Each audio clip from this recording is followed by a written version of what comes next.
السلام عليكم ورحمة الله وبركاته. شلونكم؟ شلون الصحة؟ يا رب تكونوا بخير وعافية. اليوم حنفرز السبيناغ.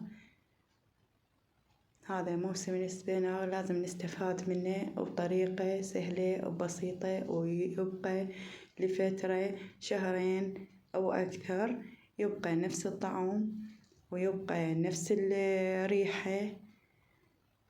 وعن تجربة، هنا عندي السبيناغ كمية، وعندي من هاي الحلبة، وعندي معدنوس وشبنت. حننظفه أول مرة.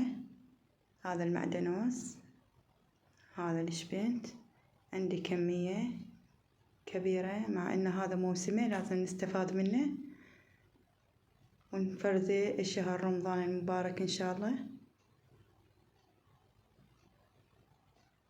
هاي الحلبة تكون هيجي. هاي المعدنوس، هذا الشبنت، هذا السبيناغ. حنبدي ننظفه من الشوائب.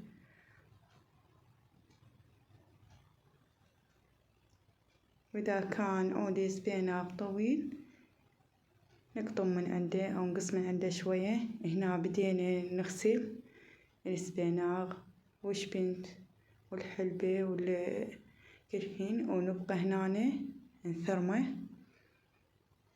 هنا ثرم ناعم. هنا ثرمنا الشبنت.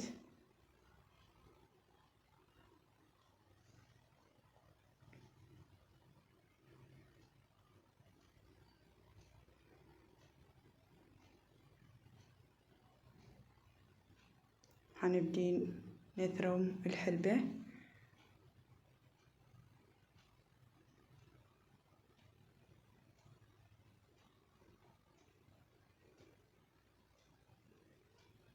سوى ريحة كلش طيبة الحلبة والشبنت، سوى ريحة طيبة بمرقة السبيناغ. وهذا اللي هنا المعدنوس نثرمهن على جهة وبحتهن. هنا بدينا نثرم سبيناغ. إذا كان عوده طويل شوية نقص من عنده، والباقي نثرمه ناعم. بهاي الطريقة الموضحة بالفيديو.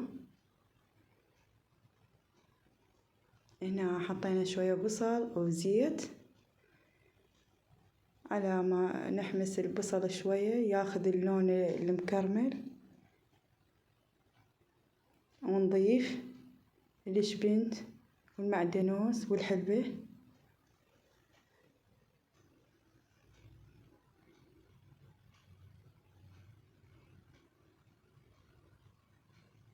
طريقة سهلة وبسيطة ومجربتها،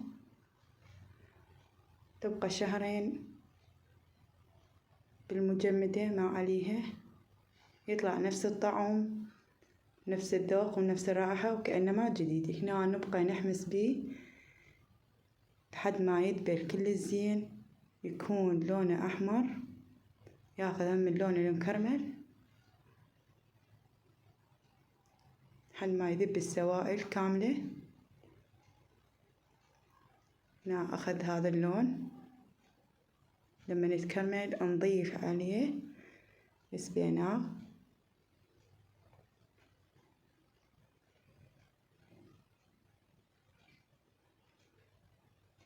ونبقى شوية نحمس بيه لحد ما يذبل، ونضيف كمية.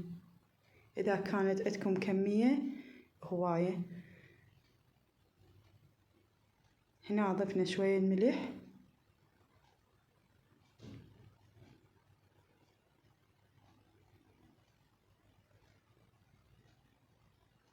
نبقى نحمس بيه. بعدين لما يبرد كل الزين هنا نضيفه بأكياس حافظة.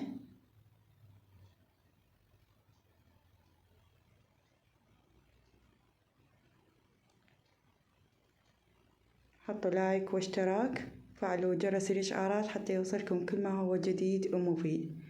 شكرا لكم ولمتابعتكم، وجربوا هاي وعطونا رايكم بالتعليقات. مع ألف سلامة، شكرا لكم.